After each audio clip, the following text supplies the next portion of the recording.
وأصحابه أجمعين. أعوذ بالله من الشيطان الرجيم. بسم الله الرحمن الرحيم. هو الذي بعث في الأميين رسولا آمنت بالله صدق الله مولانا العظيم. إن الله وملائكته يصلون على النبي يا أيها الذين آمنوا صلوا عليه وسلموا تسليما. اللهم صل على سيدنا ومولانا محمد وعلى آله وأصحابه وبارك وسلم. بآواز بلند پڑھیے الصلاة والسلام عليك يا رسول الله وعلى آلك وأصحابك يا حبيب الله. ایک مرتبہ پھر پڑھیے الصلاة والسلام عليك يا رسول الله وعلى آلك وأصحابك يا حبيب الله. لائق سب تکریم انتہائی محترم محتشم مکرم سامعین و حاضرین، ہماری آج کی اس بزم کے روح رواں اور عالم اسلام کی انتہائی معروف شخصیت شاعر دربار رسالت، شاعر اہل بیت، عاشق رسول جناب احمد علی حاکم ماشاءاللہ آپ تشریف فرما ہیں اور آپ کے انتہائی پرسوز دلکش دل آویز انداز میں نعت خوانی اور ثنا خوانی کے بعد بغیر سر والے شخص کے لیے گفتگو کرنا کوئی آسان مسئلہ نہیں، لیکن یہ آپ کی ذرا نوازی اور عنایت ہے۔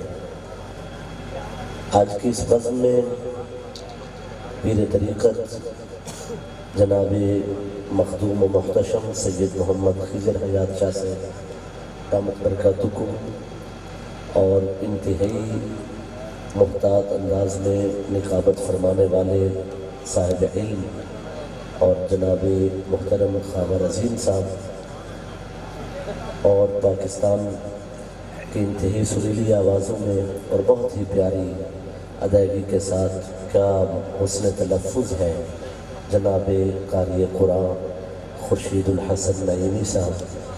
اتنی مبارک ہستیوں کے درمیان ایک گناہگار امتی کا اپنے نبی کی ثنا خوانی کرنا، یہ مدینے والے کے کرم کے سوا کچھ نہیں ہو سکتا۔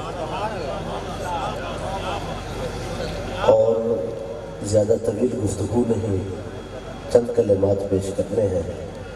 آپ کو بھی سبحان اللہ کی اجازت ہے۔ ماشاءاللہ اچھا ہوا چائے کا سلسلہ بھی، تاکہ تھوڑا سا آپ کا گلا بھی گرم ہو جائے اور آپ بھی بآسانی سبحان اللہ کہہ سکیں۔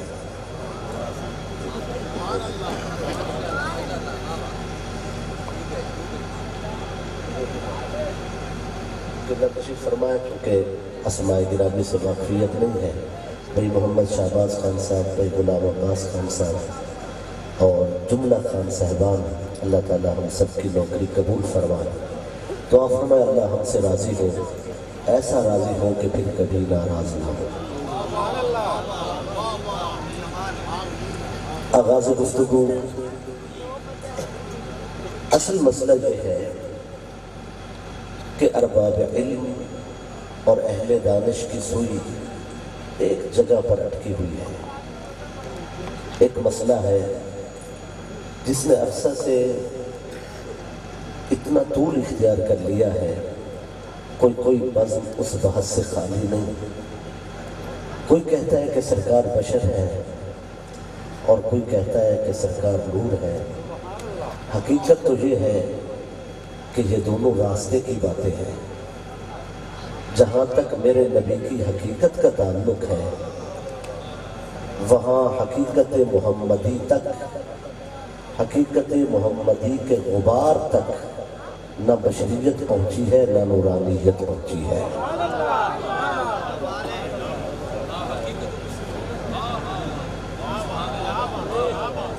ایک ہے بشریت اور ایک ہے نورانیت، اور جہاں بشریت اور نورانیت کی حدیں ختم ہو جائیں وہاں سے حقیقت محمدی کی ابتدا ہے۔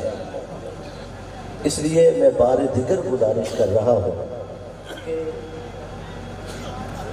حقیقت محمدی کے غبار تک، غبار راہ مصطفیٰ تک نہ بشریت پہنچی ہے اور نہ ہی نورانیت پہنچی ہے۔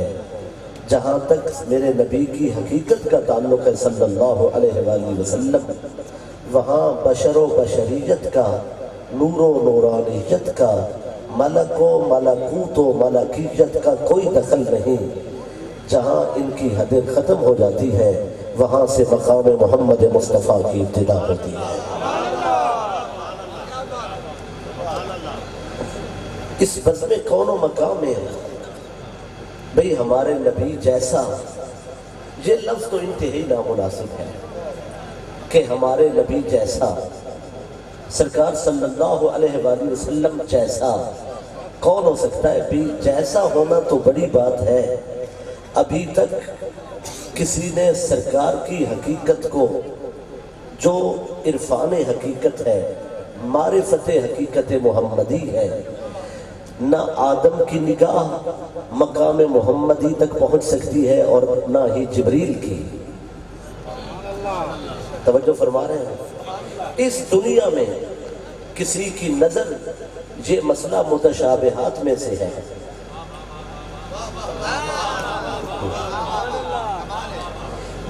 یہ مسئلہ متشابہات میں سے ہے۔ متشابہات کی قطعیت اور حتمیت تک پہنچنا یہ عقل انسانی یا عقل مخلوق کا مسئلہ ہی نہیں ہے۔ اس جہان فانی میں سرکار کی حقیقت تک نہ کوئی پہنچ سکا ہے نہ کبھی پہنچ سکے گا۔ یہ آخرت کے جہان کے مسئلے ہیں۔ اتنا سمجھ لینا ضروری ہے کہ بعد از خدا بزرگ تو یہ قصہ مختصر۔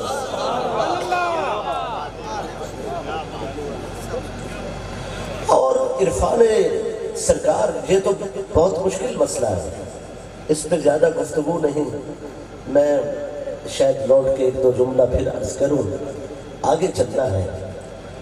اگر کلمہ پڑھنے والے سارے لوگ مخلص ہوتے، توجہ فرما رہے ہیں، اگر کلمہ پڑھنے والے سارے لوگ مخلص ہوتے تو اللہ قرآن مجید میں سورۃ المنافقون کو نازل نہ فرماتا۔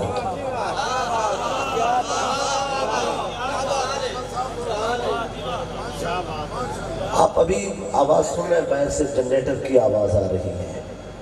یہ نظام کس چیز پہ چل رہا ہے؟ جنریٹر پہ۔ کبھی ایسا ہوتا ہے کہ یہ قمقمے روشن ہوتے ہیں، ساؤنڈ، یہ آلہ جہیر الصوت یہ آواز دے رہا ہوتا ہے، پنکھے چل رہے ہوتے ہیں، فریزر ٹھنڈا کرتا ہے، گیزر گرم کرتا ہے، اور ایک دم سب چیزیں مردہ ہو جاتی ہیں، نہ بلب روشن ہوتے ہیں، نہ فریزر ٹھنڈا کرتا ہے، نہ گیزر گرم کرتا ہے۔ میں پوچھتا ہوں کیا ہو گیا ہے؟ کہتے ہیں بجلی نہیں ہے۔ میں کہتا ہوں کھمبے ہیں، بجلی نہیں ہے، تارے ہیں، بجلی نہیں ہے، بلب ہے، بجلی نہیں ہے، گیزر ہے، بجلی نہیں ہے، فریزر ہے، بجلی نہیں ہے۔ جواب آتا ہے مولانا بلب کا نام بجلی نہیں ہے، بلب بجلی کی علامت ہے، پنکھوں کا نام بجلی نہیں ہے، پنکھے بجلی کی علامت ہے، اس ساؤنڈ سسٹم کا نام بجلی نہیں ہے، یہ ساؤنڈ سسٹم بجلی کی علامت ہے۔ بجلی وہ برقی رو ہے، وہ الیکٹرک پاور ہے جو تاروں سے گزر جاتی ہے تو بلب جل اٹھتے ہیں، پنکھے چل پڑتے ہیں، فریزر ٹھنڈا کرتے ہیں، گیزر گرم کرتے ہیں، جہیر الصوت آواز دیتا ہے۔ اگر وہ برقی رو الیکٹرک پاور موجود نہ ہو یہ سب چیزیں بیکار ہیں۔ سنیے، نماز کا نام ایمان نہیں ہے، نماز ایمان کی علامت ہے۔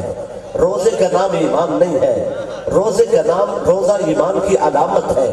داڑھی کا نام ایمان نہیں ہے، یہ داڑھی ایمان کی علامت ہے۔ حج کا نام ایمان نہیں ہے، حج ایمان کی علامت ہے۔ زکوٰۃ کا نام ایمان نہیں ہے، زکوٰۃ ایمان کی علامت ہے۔ جہاد کا نام ایمان نہیں ہے، جہاد ایمان کی علامت ہے۔ الا لا ایمان لمن لا محبت لہ، ایمان کس چیز کا نام ہے؟ ایمان کملی والے آقا سے بے لوث اور غیر مشروط محبت کا نام ہے۔ اگر یہ محبت ہے تو ایمان ہے، اگر یہ محبت نہیں تو ایمان نہیں۔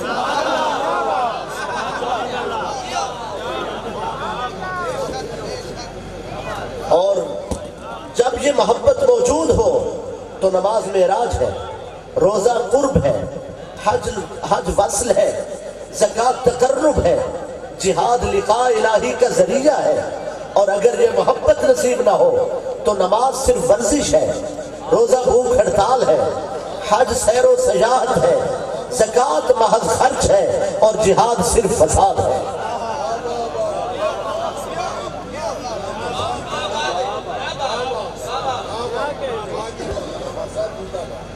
یہ محبت، اگر یہ محبت موجود ہے تو ایمان سلامت ہے۔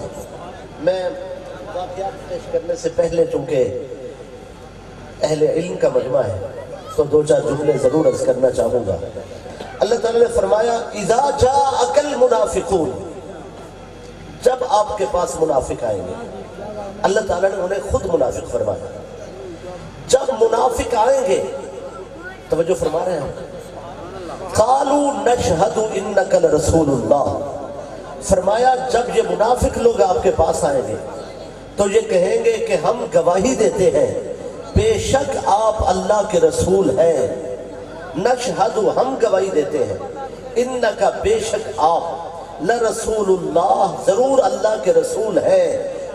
فرمایا ہوں گے منافق،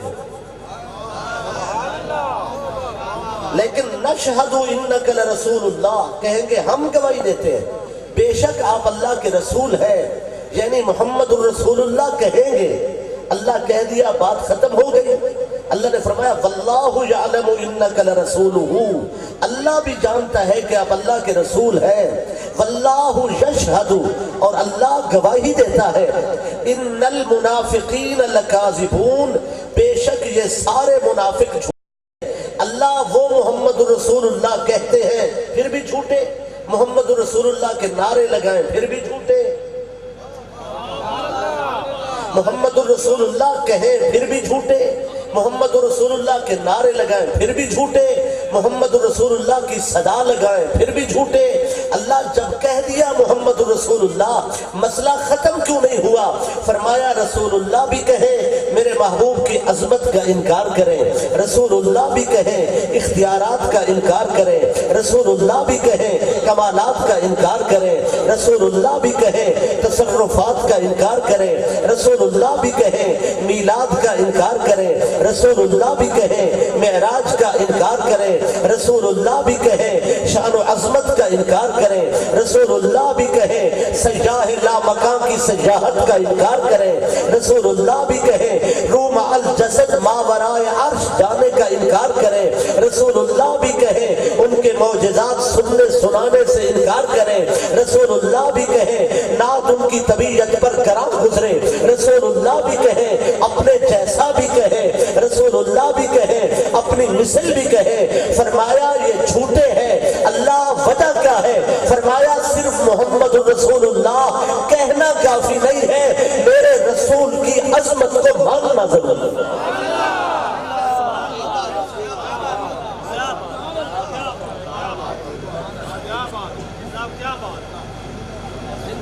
ماشاءاللہ جو چائے سے فارغ ہو گئے ان سے میں درخواست کرتا ہوں سبحان اللہ فرما دیں۔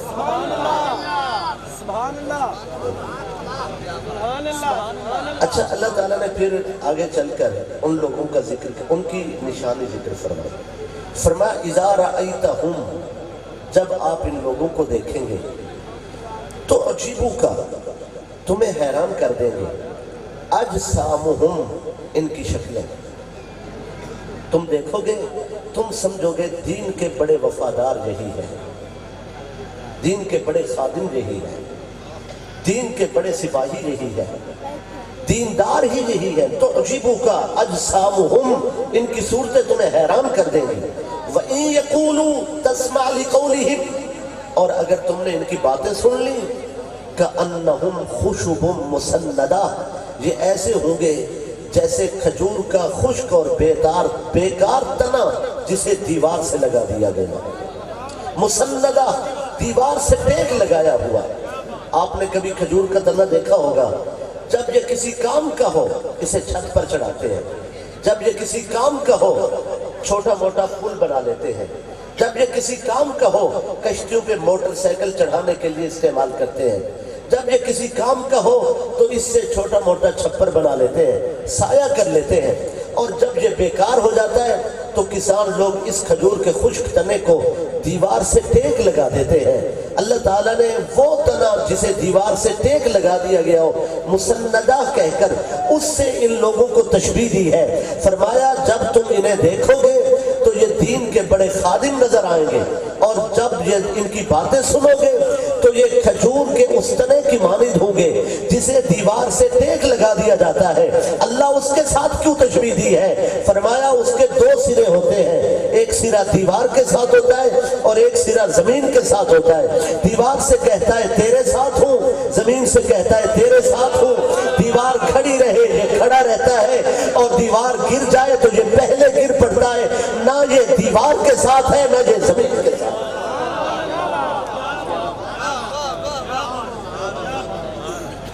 دوستان عزیز، اب اسی مقام پر میں روایت عرض کرنا چاہوں گا، اور وہ روایت ایمان افروز روایت ہے۔ جب یہ حکم نازل ہوا، اللہ تعالیٰ نے قرآن مجید کی آیت بھیجی، رب کائنات نے حکم بھیجا کہ یا ایھا النبی قل لازواجک وبناتک ونساء المؤمنین یدنین علیہن من جلابیبہن۔ اے نبی صلی اللہ علیہ وآلہ وسلم اپنی ازواج سے، اپنی شہزادیوں سے اور مسلمان عورتوں سے فرما دو کہ یہ اپنے سروں پر چادریں رکھیں۔ سبحان اللہ فرما دیں بھئی، یہ حکم ہوا کہ سروں پہ چادریں رکھیں۔ اللہ تعالیٰ نے حکم بھیجا کہ اپنی ازواج سے، شہزادیوں سے اور مومن عورتوں سے فرما دیں کہ یہ سروں پہ چادریں رکھیں۔ ذالک ادنیٰ ان یعرفن، اس کا فائدہ یہ ہوگا کہ دیکھنے والے کو بآسانی پہچان ہو جائے گی کہ یہ مسلمان عورتیں ہیں۔ فلا یؤذین، اور لوگوں کی نگاہیں انہیں تکلیف نہیں پہنچائیں گی۔ یہ حکم ہوا۔ حضور صلی اللہ علیہ وآلہ وسلم صاحب شرع ہے، سرکار صلی اللہ علیہ وآلہ وسلم نے فرمایا تمام مسلمان عورتوں کے لیے یہ حکم ہے، مگر جو کنیزیں ہیں، خادمات ہیں، لونڈیاں ہیں، ان کے لیے یہ حکم نہیں ہے، وہ مستثنیٰ۔ حضور صلی اللہ علیہ وآلہ وسلم نے انہیں استثناء عطا فرمایا، ان پہ یہ حکم بطور واجب نافذ نہیں کیا، کر لے تو ثواب ہے، نہ کرے تو اجازت ہے۔ اب یہ حکم تھا، اور حضور نے کرم فرمایا باندیوں، کنیزوں پر، خادمات پر، کہ مہنگا کپڑا خریداری اور پھر کام کاج کے لیے نکلنا، اس حکم کو ماننے میں ان کے لیے دقت تھی، رحمت والے نبی نے ان کے لیے آسانی فرمائی۔ یہاں پر حضور صلی اللہ علیہ وآلہ وسلم کی ایک کنیز ہے، ان کا نام ہے بریرہ، با را یا را اور ہا، بے رے یہ رے اور ہے، بریرہ رضی اللہ تعالی عنہا سرکار کی کنیز ہے۔ وہ بازار میں آئی تو ان کے لیے تو حکم ہی نہیں تھا، وہ تو مستثنیٰ تھی، ان کے لیے استثناء موجود تھا۔ جب وہ بازار میں سادہ لباس میں آ گئی تو وہ اہتمام نہ کیا جس کا حکم اس آیت میں ہے، تو ایک کلمہ گو شخص نے اس کنیز کو دیکھا اور خادمہ، حضور کی خادمہ کو دیکھتے ہوئے نصیحت کی زبان کھول دی، زبان تام دراز۔ وہ کہتا ہے کہ بی بی بریرہ سے کہتا ہے رضی اللہ تعالیٰ عنہ، تم نے یہ جو رنگ اختیار کر رکھا ہے کہ تم نے قرآن پہ عمل نہیں کیا، جبکہ عمل تو تھا، ان کے لیے استثناء تھا، یہ جو رنگ اختیار کر رکھا ہے تم کیا سمجھتی ہو کہ تمہیں حضور بخشوا کے لے جائیں گے؟ سرکار صلی اللہ علیہ وآلہ وسلم آپ کی شفاعت کریں گے اور بغیر عمل کے تم بخشی جاؤ گے، اور کوئی تم سے پوچھا نہیں جائے گا؟ عمل ہوگا تو بخشش ہوگی، عمل نہیں ہوگا تو بخشش نہیں ہوگی۔ کلمہ گو شخص نے جب یہ تانا دیا وہ رو پڑی اور رو کے کہتی اللہ اگر تیرے حبیب کی کنیز ہی نہیں بخشی جائے گی تو پھر کس کو تو بخشش عطا فرمائے گا؟ پھر تو کس کو بخشے گا؟ یہ سوال اٹھا۔ صحابہ اکرام نے عرض کی سرکار صلی اللہ علیہ وسلم سے آپ کی کنیز کو برسر بازار حضور دکھ دیا گیا ہے، تانا دیا گیا ہے، لجپال لوگوں نے آج ایک شخص نے کلمہ پڑھنے والے نے اسے تکلیف پہنچائی ہے۔ سرکار صلی اللہ علیہ وسلم اٹھے اور کھڑا گئے، گھر تشریف لائے۔ میں ان لوگوں سے مخاطب ہوں جو وہ روایات پڑھتے پھرتے ہیں کہ سرکار صلی اللہ علیہ وسلم اپنی بیٹی کی بخشش بھی کرا پائیں گے یا نہیں کرا پائیں گے۔ تم تو میرے رسول کی شہزادی کے بارے میں روایتیں پڑھتے ہو، میں حضور کی کنیز کی بات کر رہا ہوں، سرکار کی خادمہ کی بات کر رہا ہوں۔ سرکار کے گھر کی خادمہ جب اسے تانا دیا گیا، سرکار برداشت نہیں فرما سکے، لجپال گھر میں تشریف لائے۔ سرکار آئے تو کنیز بعد میں پہنچی، آئی تو حضور کے سامنے بول نہ سکی، ان کی آنکھوں سے آنسو رواں ہو گئے۔ حضور صلی اللہ علیہ وسلم کھڑے ہو گئے، فرمایا کیا بات ہے بریرہ، آپ کیوں رو رہی ہے؟ اور پھر انہوں نے سسکیاں لیتے ہوئے عرض کی سرکار کوئی نصرانی یہودی مجوسی نہ تھا، کلمہ پڑھنے والا شخص تھا، اور اس نے مجھ سے کہا کیا تم امید کرتی ہو کہ تمہیں رسول اللہ جنت لے کے جائیں گے؟ سرکار کیا آپ مجھے بھی نہیں بخشوائیں گے؟ حضور صلی اللہ علیہ وسلم نے فرمایا بریرہ آپ غم نہ کھائیں، میں امت کو مسئلہ سمجھانے کے لیے جا رہا ہوں۔ سرکار صلی اللہ علیہ وسلم جب اعلان جہاد کے لیے مسجد میں تشریف لاتے تو سرکار نے جو چادر اوڑھ رکھی ہوتی اس کا ایک سرا کندھے پہ ہوتا تھا اور ایک سرا زمین سے لگتا تھا۔ جب آج سرکار صلی اللہ علیہ وسلم آئے تو وہی انداز تھا، چہرے سے جلال نمودار تھا، آنکھوں میں سرخی تھی، اور سرکار صلی اللہ علیہ وسلم قدر آبدیدہ و اشکبار تھے، اور جو کندھے پہ چادر تھی اور اس کا ایک سرا کندھے پہ تھا اور ایک سرا زمین سے مس ہو رہا تھا۔ اور حضور صلی اللہ علیہ وسلم کی کیفیت دیکھ کر صحابہ کرام نے چادر اٹھائی، سرکار منبر پر جلوہ افروز ہوئے اور اسی جلال بھرے انداز میں فرمایا مولانا بتاؤ میں کون ہوں؟ یہ بات اس وقت کی جاتی ہے جب دشمن کو سمجھانا ہو، تم نہیں پہچانتے کہ ہم کون ہیں۔ فرمایا مولانا میں کون ہوں؟ صحابہ کرام نے عرض کی یا رسول اللہ انت نبی اللہ و رسول اللہ، آپ اللہ کے نبی ہیں اور اللہ کے رسول ہیں۔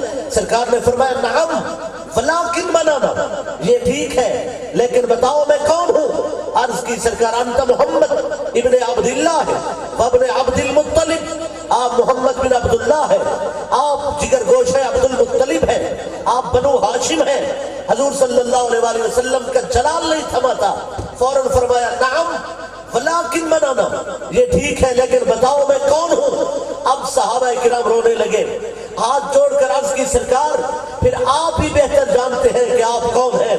سرکار نے فرمایا آج برسر بازار میری کنیز کا دل دکھایا گیا ہے اور لوگوں نے سمجھا ہی نہیں کہ میرے رشتوں کا تقدس کیا ہے۔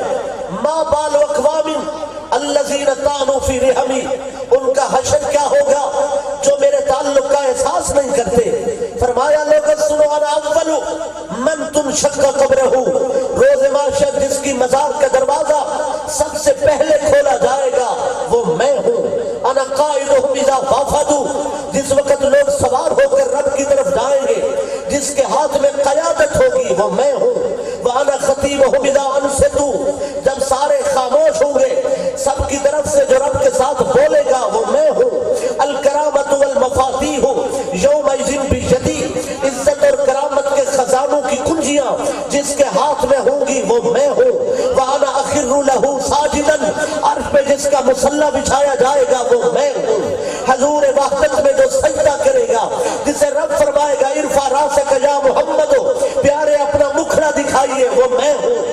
جسے کائنات کا خالق فرمائے گا قل تسمع وسل توتا، بولیے سنا جائے گا، مانگیے عطا کیا جائے گا وہ میں ہوں۔ میرا مالک مجھ سے کہے گا وشفا تشفع، شفاعت کیجئے قبول کیا جائے گا۔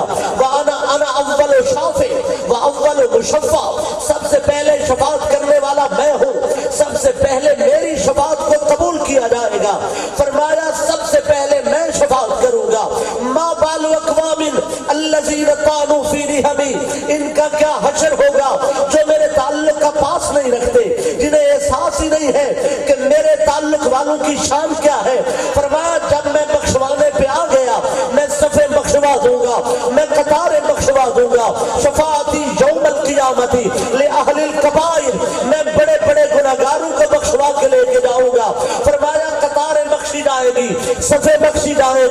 اور جب میں بخشوا کے لے کے جاؤں گا کچھ ایسے لوگ ہوں گے جب میدان صاف ہو جائے گا ابھی بھی کچھ ایسے ہوں گے جو جہنم میں ہوں گے، جو میدان سے جہنم تک گئے ہوں گے۔ میں جہنم میں نگاہ کروں گا، میں اپنی امت کے ان لوگوں کو جہنم سے نکال لاؤں گا جنہیں میں جہنم سے نکال لاؤں گا۔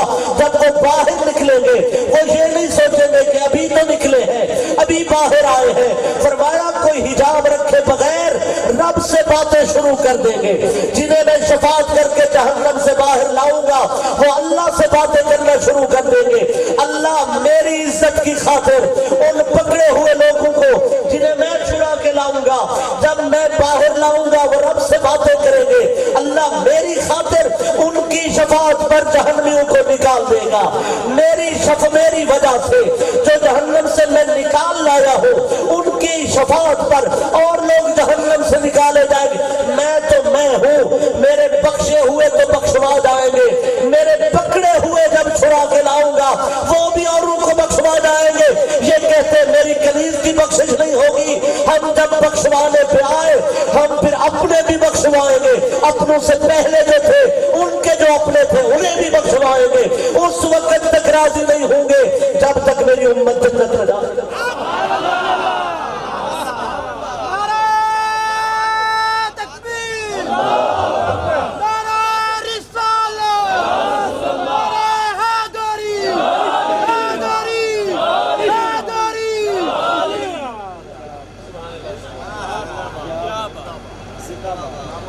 ایک اور روایت میں عرض کرنا چاہوں گا اور پھر اختصار کی طرف چلتے ہیں۔ سبحان اللہ کی اجازت ہے آپ کو؟ یہ ویسے میں سمجھ گیا ہوں اتنے بڑے شاعر اور اتنے بڑے ہمارے محبوب ہیں اور ماشاءاللہ اللہ نے انہیں صورت و سیرت میں ہی محبوب بنایا ہے، تو ان کے بعد میں کیا عرض کروں؟ تو میں سمجھتا ہوں جب ایسا ماحول ہونا تقریر بھی خود کرے اور سبحان اللہ بھی خود کہیں۔ تو ماشاءاللہ سارے پاسے ویسے ہر شہدہ اعلان کیا تو بولی جٹی سمجھنا آسی پلاسٹک والے انہوں کا اعلان کیا، گوشت کا بھی اعلان کیا، سبزی والے بھی وہ بھی اعلان کریں لاؤڈ سپیکر پہ اعلان ہر شہدے۔ میں بھی ایک اعلان کرنا، حضرات ایک اعلان سنو، سبحان اللہ کا وقت ہو گئے۔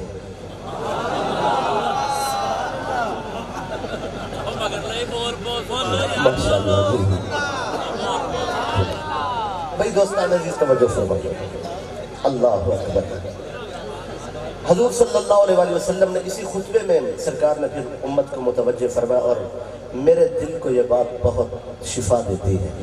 سرکار نے فرمایا لوگوں، یمن میں قبیلہ حا و حکم ہے، میرے جو ننیال ہیں ان کے وہ دور کے رشتہ دار ہیں، میرے ننیال کے دور کے رشتہ دار ہیں، انہوں نے مجھے کبھی نہیں دیکھا، کبھی انہوں نے مجھے دیکھا ہی نہیں ہے، لیکن حشر کے روز اپنے نماز روزے کی وجہ سے نہیں میری رشتہ داری کی وجہ سے بخشے جائیں گے۔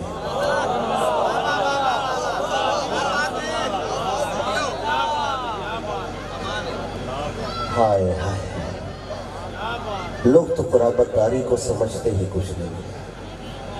میں حیران ہوں، 15ویں صدی میں ہم امتی ہیں، ہم ناز کرتے ہیں وہ جن کی رگوں میں میرے رسول کا خون دوڑتا ہے۔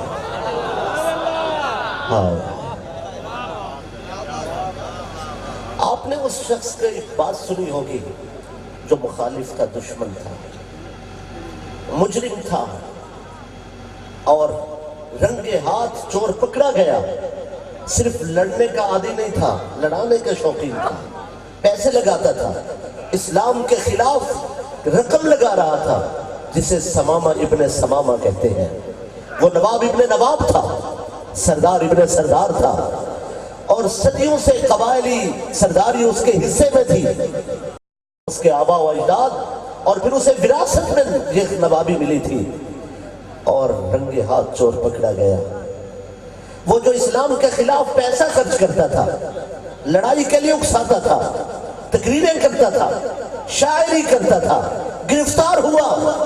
اتنا بڑا چور، اتنا بڑا مجرم، اتنا بڑا بدماش، سفاک، قاتل، خوخار آج جب گرفتار ہوا ہے، حریم ناز میں لایا گیا تو والی کونین صلی اللہ علیہ وآلہ وسلم نے ایک نگاہ کی، فرمایا سمامہ آ گیا ہے۔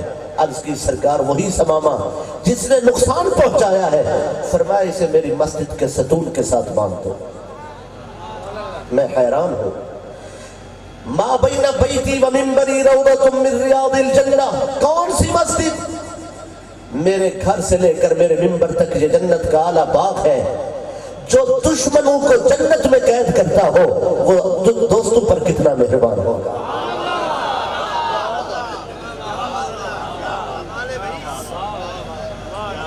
ستون کے ساتھ باندھ دیا گیا۔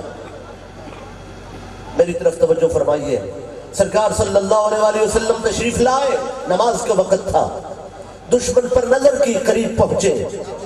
بھئی جب چور پکڑا جائے، بندھے ہوئے چور کو ہر کوئی تھپڑ مار دیتا ہے، مگر یہ رحمت والے نبی کا دروازہ ہے، یہاں لوگوں کو دھمکیاں نہیں دی جاتی، تانے نہیں دیے جاتے۔ دروازے پہ بیٹھا ہے، سرکار تشریف لائے، بندھے ہوئے چور کو دیکھا، کرم کی نگاہ کی، فرمایا سمامہ کوئی تکلیف تو نہیں ہے؟ کہتا ہے رسیوں کے سوا کوئی تکلیف نہیں ہے۔ کوئی اسے بتاتا یہ رسیاں تکلیف کے لیے نہیں ہے، علاج کے لیے ہے۔ اگلا سوال فرما دیا، فرمایا ہم سے کیا امید رکھتے ہو؟ کافر کو رسول سے کیا امید ہو سکتی ہے؟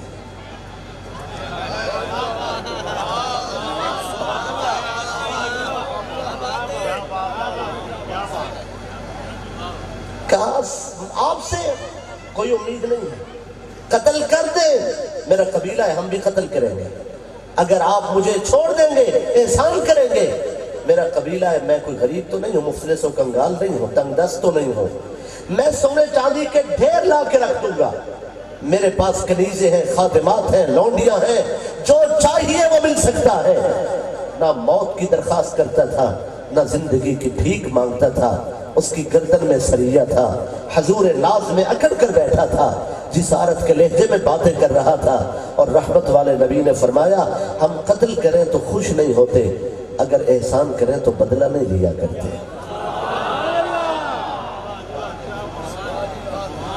صرف ایک بات فرما دی کہ ذرا آنکھیں اٹھاؤ، آنکھیں کھولو، نگاہیں میری طرف کرو، آداب گفتگو کا تقاضا ہے، تم سردار ہو، تمہیں پتا ہے کہ کیا انداز گفتگو ہونا چاہیے، بات کرتے ہیں، مذاکرات سے مسئلہ حل کرتے ہیں، ہم کوئی تھوڑی سختی آپ پہ کر رہے ہیں۔ سر جھکا کے کہتا ہے میرے خاندان کی روایت ہے، ہم دشمن تو ہیں لیکن منافق نہیں ہیں۔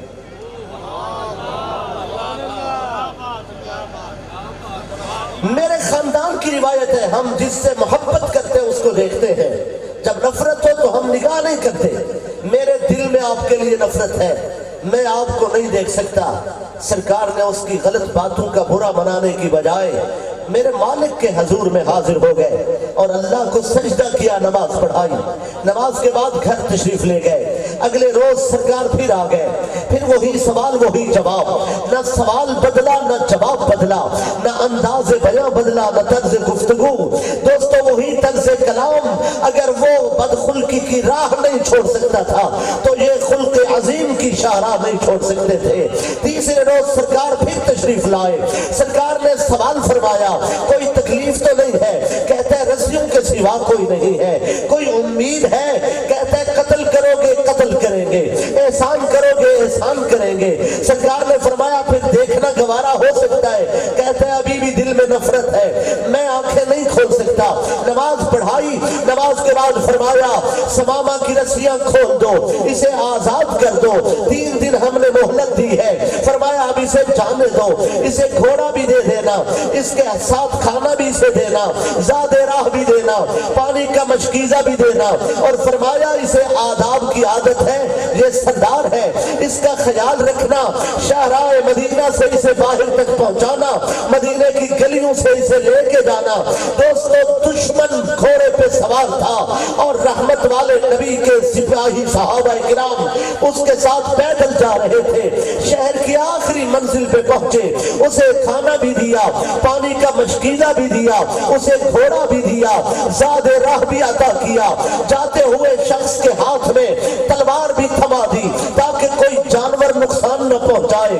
جب گھوڑے نے قدم بڑھایا تو رک کے کہتا ہے، اندر کا سماما بیدار ہوا، اندر کا انسان جاگ اٹھا، اندر سے آواز آئی، اپنی بدخلقی بھی دیکھو، ان کا خلق عظیم بھی دیکھو، تم نے کیا کیا ہے، انہوں نے کیا کیا ہے۔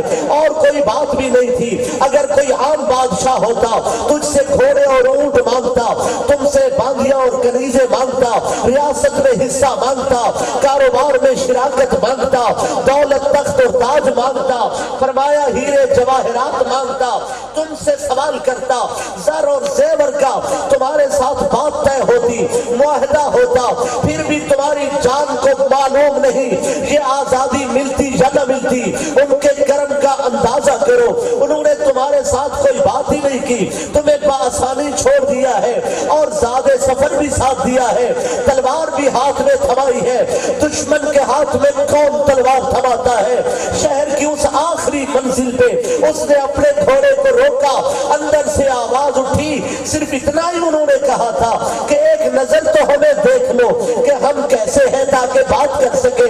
تم نے دیکھنا ہی گوارا نہیں کیا، دیکھ لیتے بلال حبشی جو سب کچھ قربان کیے بیٹھا ہے، ابو ذر جو ان کے در کا منگتا ہے، سلمان جو ان کے در کا سوالی ہے، ابو بکر جو نسلیں لٹاتا ہے، عمر جو اپنی اولادیں قربان کرتا ہے، عثمان جو 7 طبق قربان کر کے بیٹھا ہے، اور ابو حبیب جنگی، بلال حبشی، سلمان فارسی، صہیب رومی، یہ گلدستہ ہے غلامان رسول کا، وہ جو سب کچھ لٹا کے بیٹھے ہیں، حریم ناز میں پہنچے ہوئے تھے۔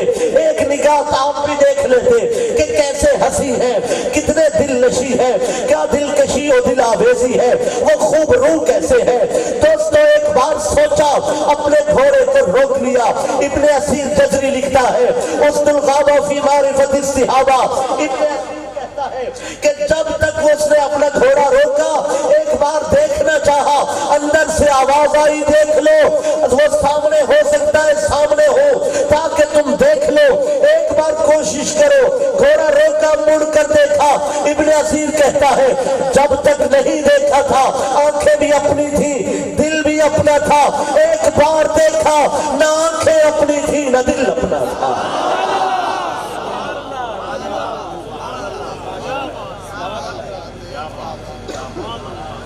سبحان اللہ فرما دیجیے۔ ایک بار دیکھا، نہ آنکھیں اپنی تھیں نہ دل اپنا تھا۔ ارباب سیر لکھتے ہیں کہ پھر اپنے گھوڑے کو پکڑ لیا، اتر گیا، چشمے کے کنارے پہنچا۔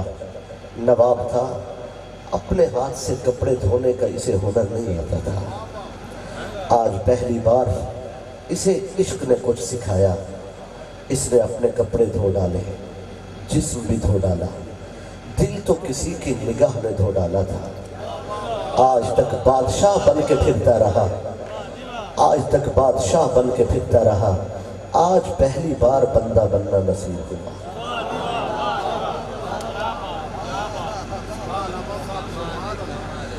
اپنے گھوڑے کو ساتھ لیا،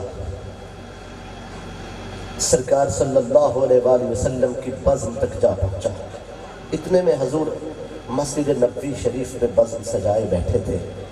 حسن و جمال کے اس بزم میں سوالی بن کر، منگتا بن کر جا کر کھڑا ہو گیا، ہاتھ باندھے، محو دیدار تھا کہ نگاہ اٹھ گئی۔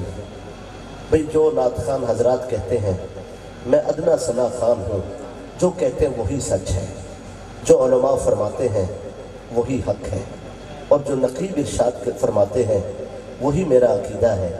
لیکن میں حضور کا گناہگار ہوتی ہوں، میں اتنی بڑی بات کرنے سے قاصر ہوں۔ جہاں بزم ہوتی ہے، نعت خان یہی فرماتے ہیں کہ سرکار قدم رنجا فرماتے ہیں، وہ اپنی بزم میں تشریف لاتے ہیں، یہ بہت بڑی بات ہے۔ میرا خیال اتنا بلند کیسے ہو سکتا ہے؟ میں تو گناہگار ہوں، میں تو صرف اتنا کہوں گا کہ آج اس بزم پر ایک نظر کرم ہو جائے۔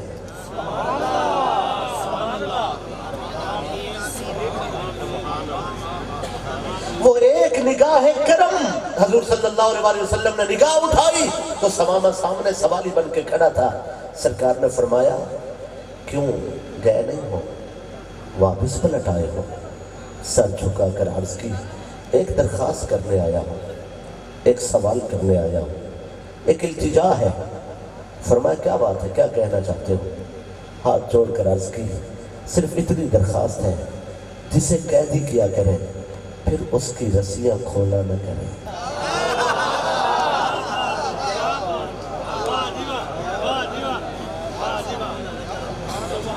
جسے قیدی کیا کریں اس کی رسیاں پھر کھولا نہ کریں. میں کس کے دروازے پہ جاتا؟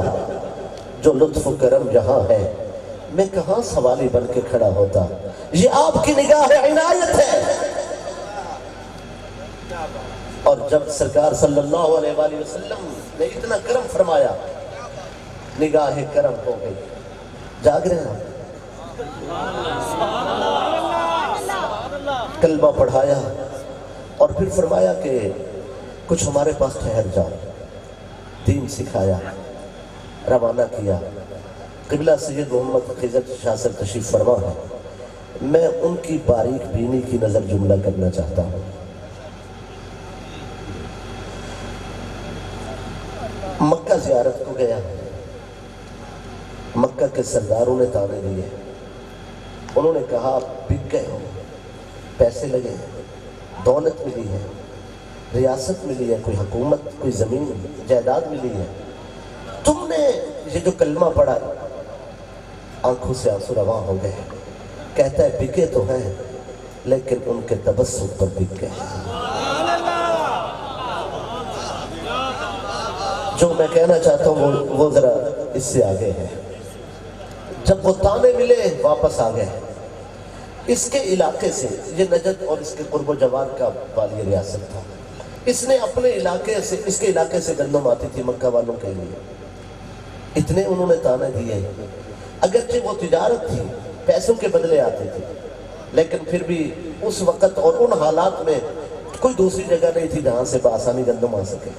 انہوں نے جا کر سارے علاقے کی گندم کو مکہ والوں کے لیے بند کر دیا. شیب ابی طالب کی 3 سال قید میں ایک علی ہی تھا جس کے گھر کا لنگر اسلام کھاتا رہا.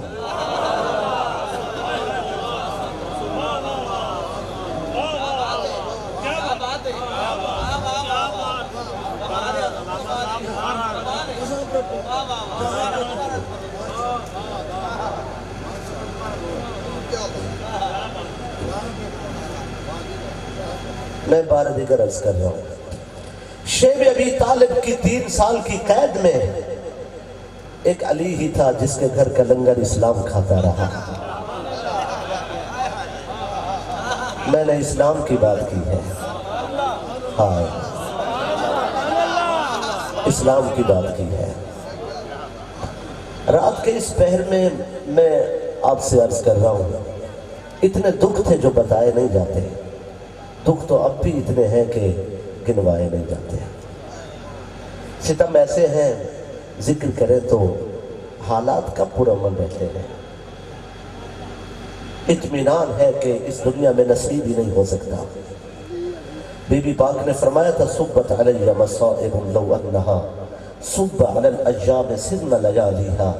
بی بی پاک زہرا سلام اللہ علیہا نے فرمایا تھا جو مصیبتیں ہم پر نازل ہوئی ہیں اگر سورج پر نازل ہوتی کبھی روشنی نہ ہو سکتی. وہ شیب ابی طالب کی 3 سال کی قید, جب ماؤں کی چھاتیاں خشک ہو گئی تھی اور راتوں کو بچوں کے رونے کی آواز مصطفیٰ جان رحمت کو بے قرار کر دیتی تھی, اور حریم ناز میں سرکار اللہ کے حضور میں سجدہ ریز ہوتے تو عرض کرتے اللہ ساری زندگی کے فاقے سہ سکتا ہوں, بچوں کے رونے کی آواز مجھ سے برداشت نہیں ہوتی. میں اس رسول کائنات کی بات کر رہا ہوں. آج جب سمامہ نے گندم بند کی مکہ والوں کی تاریخ اٹھائی ہے, گندم بند کی مکہ والے فاقوں کا شکار ہوئے, بچے رونے لگے, تو سرکار کے دشمنوں نے میرے نبی کو خط لکھا. اس خط کا متن یہ تھا کہ آپ کا کلمہ پڑھا ہے سمامہ نے, اور اور حضور ہمارا کھانا بند ہو گیا ہے، ہماری روٹی بند ہو گئی ہے، ہمارے بچے راتوں کو روتے ہیں، اگرچہ ہم آپ کے دشمن ہیں لیکن آپ کے بابا کا دیس ہے، سبحان اللہ، آپ کے بابا کا شہر ہے اور اس شہر میں فاقے ہے۔ میرے آقا ساری رات نہیں سو سکے، صبح کو خط لکھا، سمامہ کو خط لکھا، حکم بھیجا، فرمایا مکہ والوں کی گندم بند نہ کرو، ہم بند کرنے والے نہیں ہیں، ہم کھلانے والے ہیں۔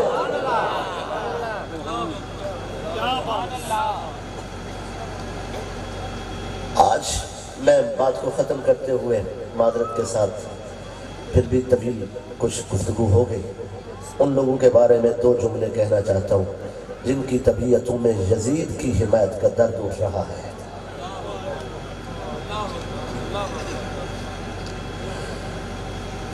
وہ جو کہتے پھر رہے ہیں کہ یزید کا کوئی قصور، کوئی گناہ، کوئی خطا امام پاک کی شہادت سے پہلے کوئی ثابت نہ تھی، میں ان سے مخاطب ہوں، تم کہتے ہو ثابت نہ تھی؟ یزید کا یہ شعر کہاں جائے گا؟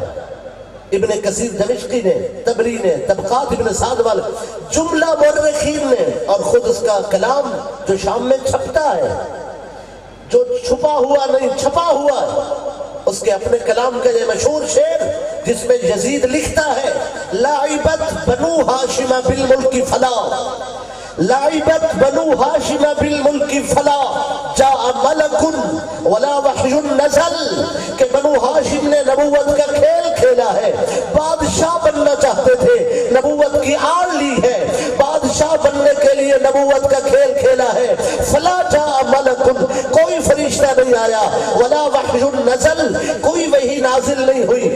آپ کہتے ہیں ثبوت کوئی نہیں ہے، وہ نبوت کی عظمت کا انکاری ہے، وہ کہتا ہے نبوت کھیلا گیا ہے، بادشاہ بننا چاہتے تھے، ہزاروں بادشاہ تھے، محمد کی نعلین کی ٹھوکر میں رکھی ہے، وہ تو عالم انسانیت کو انسانیت سکھا رہے تھے، بچھڑی ہوئی مخلوق کو روٹھے ہوئے رب سے ملانے آئے تھے، انہوں نے تو ساری زندگی تعلیم انسانیت میں گزار دی ہے، اور تمہارا یہ کہنا کہ اس کا کوئی قصور نہیں تھا، وہ کہتا ہے فلا جاء ملک، کوئی فرشتہ نہیں آیا، اس وقت میرے مرشد حسین میدان میں آئے، تم کہتے ہو فرشتہ نہیں آیا، میرے گھر کی دیواروں پہ جبریل کے پروں کے نشان موجود ہے، ولا وحی نزل، تو کہتا ہے کہ وحی نازل نہیں ہوئی، میرے مرشد حسین نو کے سنا پہ قرآن سنانے آئے کہ وحی کا منکر پیدا ہوا ہے، اب حسین قرآن بچانے آئے۔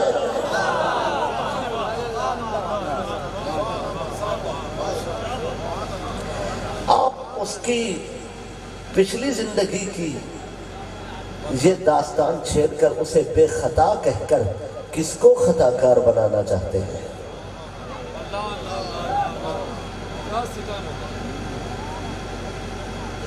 توجہ نہیں فرمایا؟ ہائے فلا جاء ملک ولا وحی نزل کہنے والا اسلام کا وفادار یزید کا وفادار نہیں ہو سکتا، یزید کا وفادار اسلام کا وفادار نہیں ہو سکتا۔ محفل میلاد کی ان انتہائی مبارک اور حسین ساعتوں میں مالک سے دعا کرتا ہوں وہ ہم سے راضی ہو جائے، اور بالخصوص جناب اپنے محسن شاعر اہل بیت، شاعر محبت رسول، جہاں تک اردو ہے وہاں تک احمد علی حاکم کا کلام ہے، یہ بڑا اعزاز ہے ہمارے لیے، ہم سب کے لیے۔ اللہ تعالیٰ آپ کا سایہ سلامت رکھے، آپ کے حکم پر آپ کے دوست ہیں، آپ نے فرمایا کہ میرا اپنا گھر ہے، میرا نور محمد، ماشاءاللہ اللہ رب العزت جل شانہ ہم سب کو دنیا آخرت میں سرکار کی غلامی کا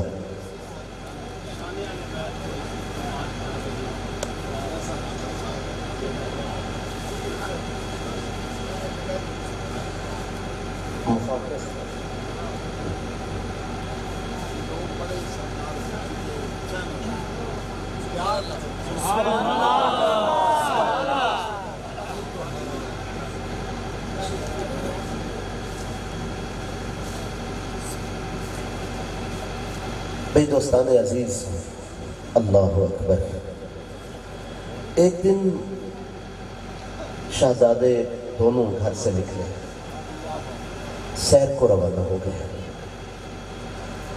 ماں نے یہ خیال فرمایا کہ وہ سرکار کے بارگاہ میں ہیں، ان کا خیال آج مدینے کی سیاحت کا تھا۔ سیر فرماتے فرماتے دور چلے گئے، سنگلاخ وادی ہے، پہاڑ ہے، اور پہاڑی علاقے میں راستہ جاننے والا شخص بھی واپس آنا چاہے تو اسے وقت چاہیے ہوتا ہے، اور ویسے ان کے لیے مشکل کیا ہے، جہاں جی میں آیا سو گئے۔ شہزادی نے پیغام بھجوایا کہ شہزادے نہیں آئے گھر، حضور صلی اللہ علیہ وآلہ وسلم لینے کے لیے چل نکلے، میں امتی ہوں، اپنے نبی کے لیے ڈھونڈنے کا لفظ استعمال نہیں کر سکتا۔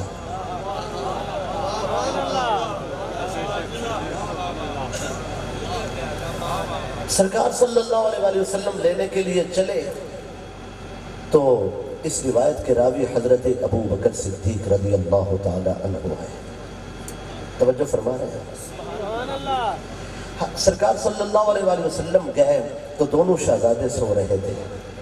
آپ سوچ رہے ہوں گے کہ وہ شہزادے کم خواب کے بستر پر سوئے ہوں گے، آپ کا خیال ہوگا جنت سے بستر آئے ہوں گے، چادریں بچھائی گئی ہوں گی، گلاب کی پنکھڑیوں نے اپنا سینہ پیش کیا ہوگا، یا نخلستان سے کوئی کھجور کے نرم و گداز پتوں کا بستر بنا ہوگا۔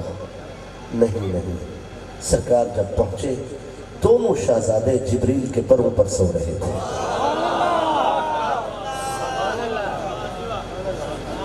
جبریل امین علیہ السلام کے پروں پر دونوں شہزادے سو رہے تھے، اور حضور صلی اللہ علیہ وآلہ وسلم پہنچے، سرکار نے اٹھایا، جملہ عرض کر رہا ہوں،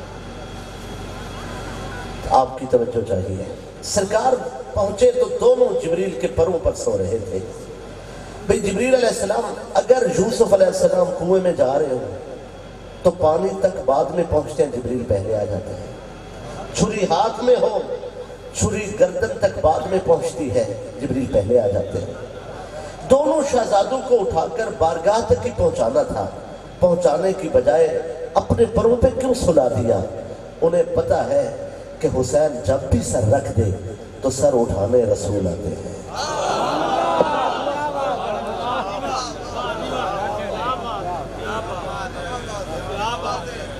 اس یقین کے ساتھ اپنے پروں پہ سلا دیا کہ جب بھی یہ سر رکھ دے تو سر اٹھانے رسول آتے ہیں۔ تو آج جب یہ سوئے ہوں گے تو جب سرکار آئیں گے تو دست رسول کا لمس جبریل کے پروں کو حاصل ہوگا، اور اسی لمس کے شرف کے حصول کے لیے جبریل علیہ السلام نے اپنے پروں پہ سلایا، اپنے پروں کا سایہ کیا، اپنے ہی پروں کی ہوا دی۔ وہ نرم و گداز بستر اور پر آسائش ماحول، ٹھنڈے کمرے وہ سہولت فراہم نہیں کر سکتے جو جبریل کے پروں نے حسنین کے لیے۔ اور حضور صلی اللہ علیہ وآلہ وسلم آئے، سرکار نے دونوں کو اٹھایا، ایک کو اس کندھے پہ بٹھایا اور ایک کو اس کندھے پہ بٹھایا، اور بٹھایا۔ پہاڑی علاقہ ہے، سنگلاخ وادی ہے، پتھروں کا سفر ہے۔ حضرت ابو بکر صدیق رضی اللہ تعالیٰ عنہ فرماتے ہیں میں دیدار کے لیے گھر میں تھا، بے قرار ہوا، میں اٹھا، حضور کو دیکھنے کے لیے راستہ پوچھنے کی ضرورت نہیں تھی، راستے خود ہی بتاتے تھے کہ ادھر سے حضور گئے ہیں۔ خوشبوؤں کا ہجوم تھا، اور خوشبوؤں کی اس شاہراہ پہ چل کر آپ فرماتے میں نے کیا دیکھا کہ سرکار تشریف لا رہے ہیں، ایک کندھے پہ پاک حسن بیٹھے ہیں اور ایک کندھے پہ پاک حسین بیٹھے ہیں، اور میں قریب گیا، قریب جا کے میں نے سرکار کو ہاتھ جوڑ کر عرض کی سرکار ناولنی احد منہما، سرکار کیا ہی اچھا ہو کہ ایک شہزادہ آپ مجھے عطا کر دے۔ سرکار نے میرا ہاتھ پکڑ لیا، فرمایا آؤ آپ میرے ساتھ چلتے رہو، یہ دونوں میرے کندھوں پہ بیٹھے رہے تاکہ زمانہ دیکھ لے کہ سواری اچھی ہے تو سوار بھی اچھی ہے۔ دونوں ساتھ چلتے رہے، اور پھر مسجد نبوی شریف کے دروازے پر سرکار صلی اللہ علیہ وآلہ وسلم رک گئے، اور حضور نے جو خطبہ دیا میں وہی خطبہ سنانا چاہتا ہوں۔ والی کونین صلی اللہ علیہ وآلہ وسلم نے یہ خطبہ ایک نماز کے بعد بھی دیا جسے مجمع الزوائد نے روایت کیا. یہ الگ روایت ہے جس میں سرکار نے مسجد نبوی شریف سے باہر، اور یہ باہر بھی اہل بیت کے دروازوں کی طرف نہیں، یہ جو سرکار کے قدموں کی جانب حصہ ہے جنت البقیع تک، اس طرف کے حصے میں جو 39 گھر تھے اس جانب نہیں بلکہ دوسری جانب جہاں حضرت ابو ایوب انصاری کا گھر تھا اس جانب یہ خطبہ دیا. اور پیچھے کھجوروں کے باغ تک لوگ کھڑے ہو گئے. خوشبو حضور کے پسینے کی کیا مہک اٹھی کہ لوگ حضور کو دیکھنے جمع ہوئے تو کھجوروں کے باغ تک اجتماع ہوا اور کھڑے کھڑے سرکار نے خطبہ دیا. الفاظ یہ تھے: الا اخبرکم بخیر الناس جد و جدہ، میں تمہیں بتاؤں وہ کون ہے جن کے نانا جیسا نانا نہیں ہے، جن کی نانی جیسی نانی نہیں ہے. عرض کی گئی سرکار فرمائیے، فرمایا الحسن والحسین. دوسرا سوال فرمایا الا اخبرکم بخیر الناس ابا و اما، میں تمہیں بتاؤں وہ کون ہے جن کے ابا جیسا بابا نہیں ہے، جن کی امی جیسی ماں نہیں ہے. عرض کی گئی سرکار فرمائیے، فرمایا الحسن والحسین. سرکار نے تیسرا سوال فرمایا الا اخبرکم بخیر الناس عما و عمہ، میں تمہیں بتاؤں وہ کون ہے جن کے چچا جیسا چچا نہیں ہے، جن کی پھوپھی جیسی پھوپھی نہیں ہے. عرض کی گئی سرکار فرمائیے، فرمایا الحسن والحسین. چوتھا سوال فرمایا الا اخبرکم بخیر الناس خالا و خالہ، میں تمہیں بتاؤں وہ کون ہے جن کے ماموں جیسا ماموں نہیں ہے، جن کی خالہ جیسی خالہ نہیں ہے. عرض کی گئی سرکار فرمائیے، فرمایا الحسن والحسین. فرمایا جدہما رسول اللہ صلی اللہ علیہ وآلہ وسلم، ان کا نانا سلطان انبیاء ہے. وجدتہما خدیجۃ الکبریٰ، ان کی نانی مومنوں کی ماں ہے. وابوہما علی، ان کے بابا تاجدار اولیاء ہے. وامہما الفاطمۃ، ان کی امی میری شہزادی ہے. وعمہما جعفر، ان کے چاچو جعفر طیار ہے. وعمتہما ام ہانی، ان کی پھوپھی شب اسراء کی میزبان رسول جناب ام ہانی ہے. وخالہما قاسم، ان کے ماموں میرے شہزادے قاسم ہے. وخالاتہما زینب رقیہ و ام کلثوم، ان کی خالائیں میری شہزادیاں ہیں. فرمان جاری تھا، ارشاد کیا ہو رہا تھا؟ عرفان حاصل کرو، معرفت آشنا ہو جاؤ. ان جیسا کون ہو سکتا ہے؟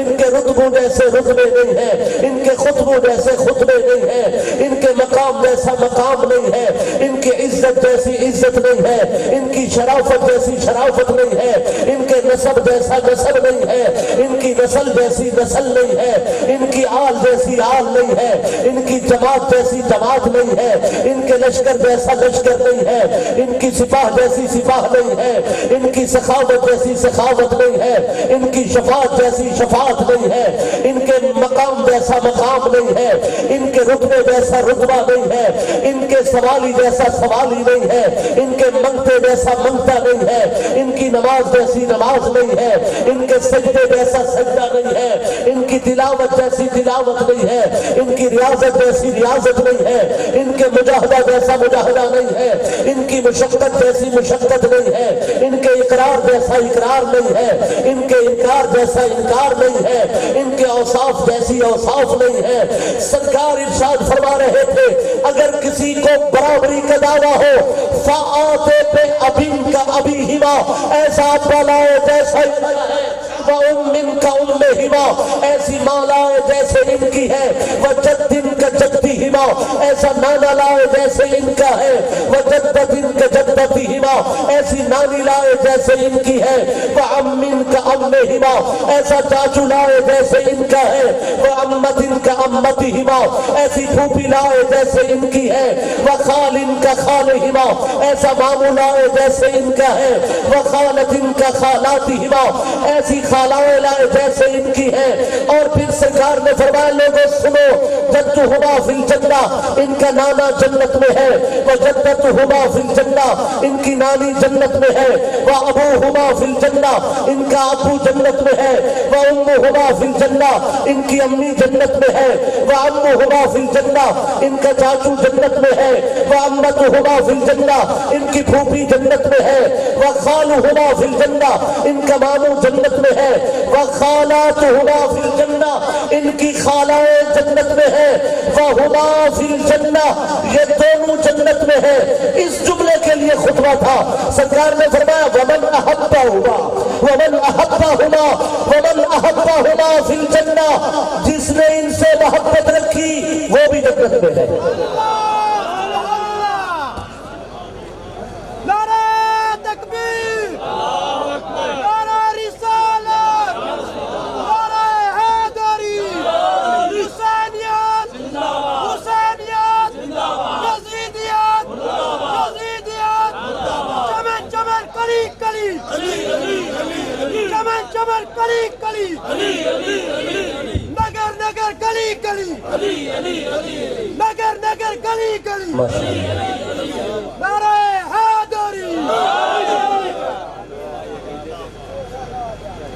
وَمَنْ أَحَبَّهُمَا فِي الْجَنَّةِ جس نے ان سے محبت رکھی وہ بھی جنت میں ہے۔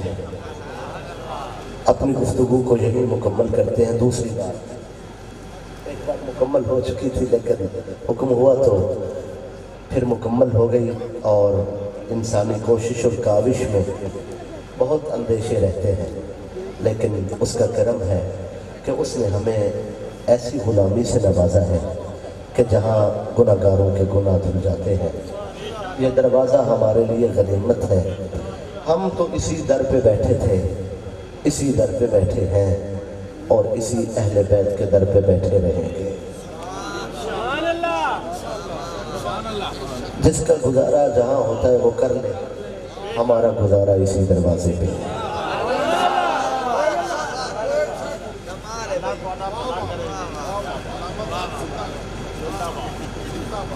اللہ تعالیٰ قبولیت بخشے، جے یار فرید قبول کرے، سرکار بھی تو سلطان بھی تو، نہیں تر کہتر کم تر احکر ادنا لا شے لا امکان بھی تو۔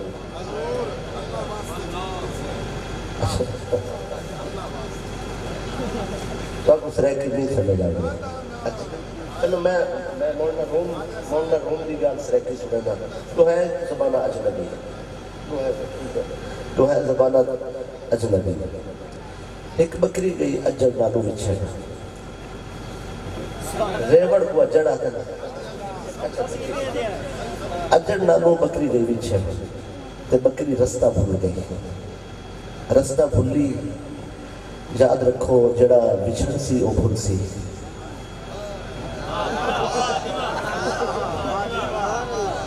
تے او جلے بھولی اگو ہیں چکڑ، چکڑ اچ بن کے دلدل اچ بکری کھوپ گئی، تے جڑا بھول سی او چکڑ اچ پھس سی۔ اے پھس گئے، اتھو گزرا بھیڑیا، بھیڑیا اے بھیڑیا ضرورت تو زیادہ چترا ہونا ہے، اے بکریاں دا چور ہے۔ ان جا ڈٹھے کہ بکری پھسی ہوئی ہے، یہ آنکھیں کیوں نہ ہوگا کہ ان منہ آیا رزق ہے، حاضری لوائی بنو۔ جی جی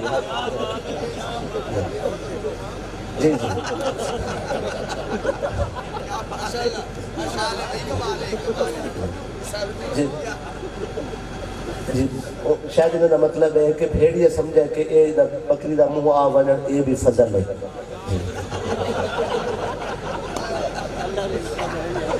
سبحان اللہ فرمائے، مطلب ہے کوئی بندہ ہی میں مانا نہ گن سکے نا۔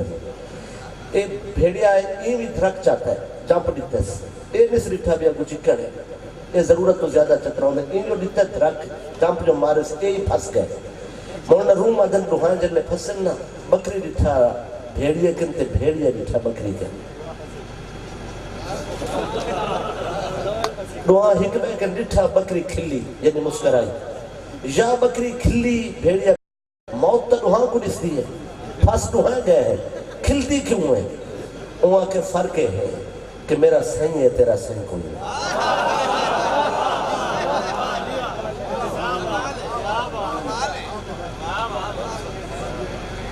بکری آدھی میرا سائیں ہے تیرا سائیں کوئی نہیں.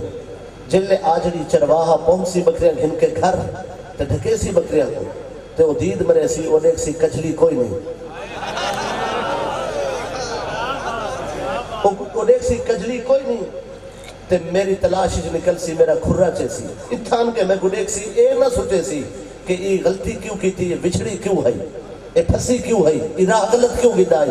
او کو میرے گناہ تے نظر نہ آسی، او کو میری یہ دکھ نظر سے میرے تکلیف دیکھ کے میری تکلیف دیکھ کے آجڑی میں کو ان کے اتھو کٹ سی مصیبت جو تے آجڑی دی عادت ہے جدن بھیڑیے کو دیکھنے وہ بھیڑے دی پھینٹی ضرور لیندہ ہے. مردہ تو ہی نہیں مردی میں ہی نہیں، بس صرف اتنی گال ہے میں کو آجڑی دا پیار مل سی تے کو آجڑی دی مار مل سی.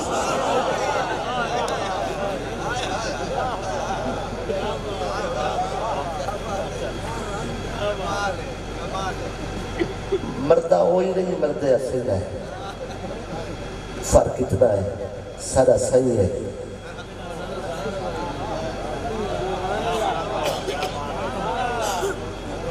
اللہ تو خوش رکھے. جی اگرچہ زبان مشکل ہے بہت سوکھی نہیں لیکن ول ساری بالکل خالص ہے.